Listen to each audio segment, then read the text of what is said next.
नमस्कार मित्रों, हम अभी डिजिटल पॉइंट पर आपसे बात कर रहे हैं कि डिजिटल पॉइंट का प्रयोग कहाँ करते हैं और कौन कौन से डिजिटल पॉइंट हैं। हमने आपको इसके पहले के लेक्चर में बहुत सारे डिजिटल पॉइंट के बारे में जानकारी दे दिया है। 11 डिजिटल पॉइंट के बारे में बता दिया है। अब आगे मैं 6 ऐसे और डिजिटल पॉइंट हैं जिसके बारे में मैं चर्चा करूंगा, जो एक एक्यूप्रेशर थेरापिस्ट को हर हाल में जानकारी होनी चाहिए। एक एक्यूप्रेशर थेरापिस्ट को 100 विद्या की जानकारी न हो कोई बात नहीं है, लेकिन जिस विद्या को जानते हैं उसके कम से कम 10-11 विधा को जानना चाहिए कि ऐसे नहीं ठीक हुआ तो इसको ऐसे करेंगे, ये मेडिसिन सूट नहीं किया तो डॉक्टर ये मेडिसिन देता है, ये मेडिसिन सूट नहीं किया तो डॉक्टर ये मेडिसिन देता है। और अगर एग्जैक्ट आपको फाइंडिंग हो गया तो मात्र एक मेडिसिन जो है वह काफी है किसी भी ट्रीटमेंट को करने के लिए। तो आपको अभी हम डिजिटल और लोकल पॉइंट के प्रयोग के बारे में बता रहे हैं। उसमें हम क्या बोलते हैं कि आगे के डिजिटल पॉइंट की जो बात बोल रहे हैं उसमें बढ़ा हुआ डिजिटल पॉइंट जो है SP10, any kind of allergy, किसी प्रकार के एलर्जी की समस्या हो उसमें हम लोग SP10 का प्रयोग डिजिटल पॉइंट के रूप में करते हैं।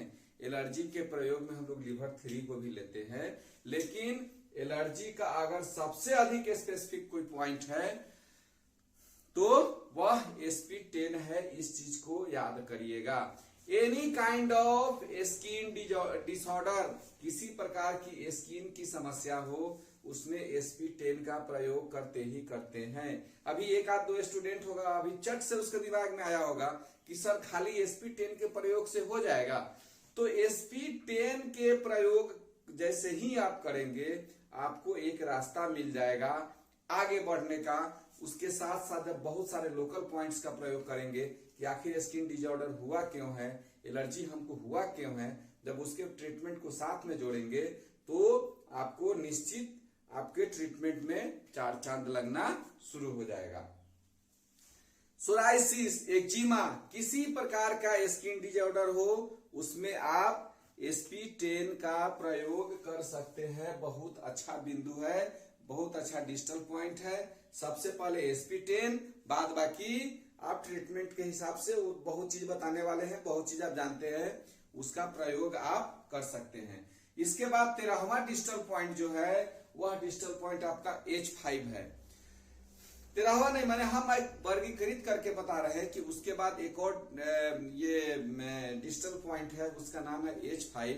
और H5 अगर किसी प्रकार के स्पीच डिसऑर्डर हो जाए, any type of speech disorder, बोलने से संबंधित किसी प्रकार की समस्या, एकाएक आवाज चली जाए, आवाज लड़खड़ाने लगे, आवाज रुक रुक के आए, ठीक है, किसी भी प्रकार के स्पीच डिसऑर्डर में सबसे पहले हम क्या बोलते हैं कि H5 का प्रयोग करेंगे। उसके साथ और भी चीजों का प्रयोग आप कर सकते हैं इसमें कहीं से, लेकिन सबसे पहले H5, उसके बाद अपना आप CV22 का प्रयोग कर सकते हैं।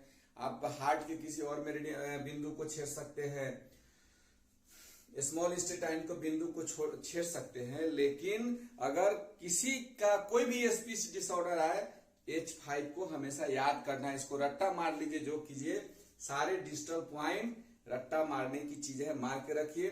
5 पॉइंट क्या है, ये 6 एनर्जी, ये तो आप लोग रट ही चुके हैं बहुत अच्छे ढंग से। जब इसका प्रयोग करेंगे तो स्पीच डिसऑर्डर में बहुत अच्छा रिजल्ट देने वाला है।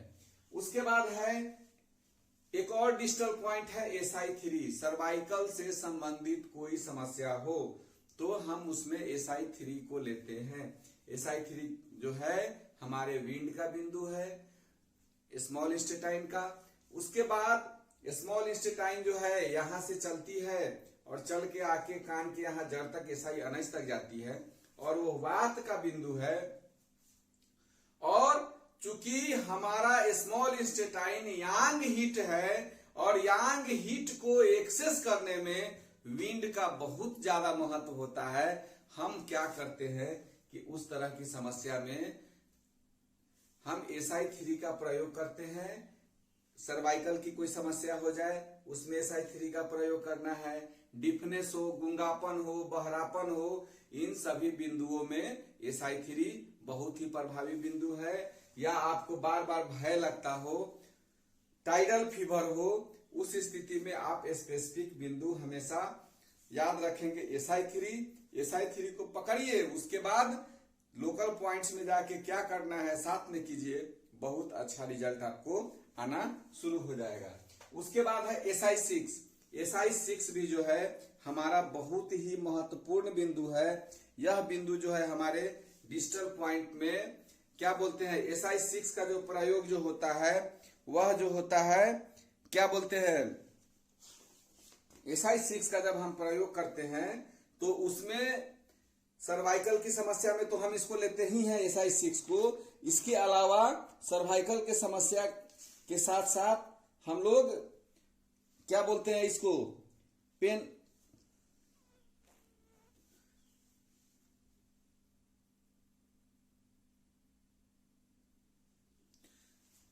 गर्दन घुमाने में किसी प्रकार का दिक्कत हो उसमें हम SI6 का प्रयोग करते हैं। और एक चीज नहीं कहीं मैंने, ये है हमारा अपना निजी अनुभव है, एनी आई डिसऑर्डर हो जाए, किसी भी प्रकार का आपको अगर आई डिसऑर्डर हो जाता है उसमें अगर आप SI6 का प्रयोग करते हैं तो बहुत तेजी से काम करता है। यह बहुत ही अच्छा बिंदु है, मतलब डिस्टल पॉइंट के रूप में। तो अगर आपको गर्दन घुमाने में कोई दिक्कत हो तो SI6 का प्रयोग करेंगे। क्या बोलते हैं, किसी भी प्रकार का आई डिसऑर्डर हो उसमें आप SI6 का डिस्टल पॉइंट के रूप में प्रयोग करेंगे। उसके बाद आपको क्या बोलते हैं, साइटिका की समस्या हो या क्या बोलते हैं सर्वाइकल की समस्या हो, लंबर में किसी प्रकार की समस्या हो, स्लिप डिस्क हो, इन सभी स्पॉन्डिलाइटिस की समस्या हो, उसमें UB60 बहुत ही महत्वपूर्ण बिंदु है। यह भी हमारा डिस्टल पॉइंट है। हमने इन सभी डिस्टल पॉइंटों को जोड़ के, कुछ मेरे स्टूडेंट हैं जिनको मैंने बताया है, 3-3 बिंदु का सिद्धांत मैंने बताया है, उसमें सभी डिस्टल पॉइंट को एक साथ लेते हैं। 90% मामला में सिर्फ उस बिंदु को लगाइए। हम अभी तक जितना पेशेंट देखते हैं सारा ट्रीटमेंट करते हैं और ये 9 बिंदु, ये 3-3 बिंदु लगा के छोड़ देते हैं और उसको रिजल्ट उसमें आ जाता है। तो UB60 जो है, अगर किसी को लंबर से संबंधित कोई समस्या हो, सर्वाइकल से संबंधित समस्या हो, साइटिका की समस्या हो, उस स्थिति में आप आंख मूंद के UB60 का जब आप प्रयोग करेंगे तो आपको बहुत अच्छा रिजल्ट आना शुरू हो जाएगा। ये 3 बजे भोर में मैं ये लेक्चर आपके लिए बना रहा हूं और नींद भी हमको अब थोड़ा सा परेशान कर रहा है, चूंकि बहुत देर से जगे हुए हैं। उस स्थिति में हो सकता है कि थोड़ा सा बोलने में लड़खड़ाहट हो जा रहा है, कोई बात नहीं है। इस बात को याद रखेंगे कि कहां पर आपको SP10 का प्रयोग करना है, कहां पर H5 का प्रयोग करना है, SI3 का प्रयोग करना है, SI6 का प्रयोग करना है और क्या बोलते हैं UB60 का। ये सभी डिस्टल पॉइंट हैं। इन डिस्टल पॉइंट का कहां प्रयोग करना है इस बात को आप याद रखेंगे। इसके बाद उसके साथ जब लोकल पॉइंट्स को जोड़ेंगे तो बीमारी कितना तेजी में रिमूव होगा या और कौन से बिंदु को आप जोड़ेंगे उसका क्या रिजल्ट आएगा आगे बताया जाएगा। लेकिन डिस्टल पॉइंट्स हमेशा याद रखना चाहिए। आगे का डिस्टल पॉइंट जो है आगे के वीडियो में बताते हैं। तब तक के लिए नमस्कार।